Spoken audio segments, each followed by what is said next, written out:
I think reclamation project number 50, it feels like, for the Detroit Pistons is in effect.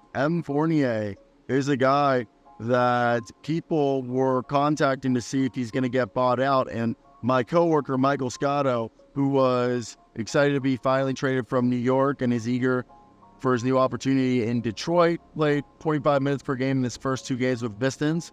And obviously a lot of contending teams, playoff teams, were hoping to get a savvy veteran in Fournier if he were to get bought out. But it's seemingly like that the Detroit Pistons, according to sources that told HoopsHype's Michael Scotto, my coworker, that they intend to keep him on the team as they like where they're at with him. And Evan Fournier, somebody that I think they probably see that they could, if he can get back to what he looked like with the Orlando Magic / Celtics, he could be a guy that maybe they flip for a couple seconds. And through his 2 games with Detroit, he's had 11.5 points in 20 minutes, 4 rebounds over 25 minutes. And I think that's awesome. I think that's awesome that he's came out and he's playing. And Fournier has that, I believe, an option, team option. So if they wanted to use him as trade bait, they could.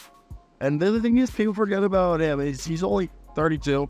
He's a guy who can score on all 3 levels. The Frenchman, hit threes, pull up mid-range jumpers, and can attack the paint.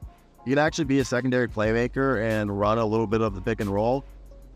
And yeah, I know his weakest skill is that he's not the best defender, as he has like more lateral quickness. But when he's motivated, he can give it a good effort. Watch the Celtics games when he was on that team. And he's a freaking, FIBA basketball stud. So for me, what I see right here is, I think this is what they wanted to do with Joe Harris. They were hoping Joe Harris was going to be able to, I guess, like, recuperate and be able to be an asset in terms of, the way I see it is, in terms of being a guy who can go ahead and shoot and score at different levels, but as well as, like, for the Pistons this year, as Bojan Bogdanovich's backup, but that didn't work out. And I think, and they were probably going to try to flip him to a team, get some second-round picks, but that just didn't at all work out. So I think what they're hoping is Evan Fournier, who obviously at his peak was a better player and he wasn't ruined by injuries, is a guy who I personally think could go ahead and benefit from being in Detroit as kind of Kate Cunningham and Jalen Duren's like veteran that they can rely upon. He fits well between Cade, Jaden Ivey, Jalen Duren, and whatever this hodgepodge of a team is.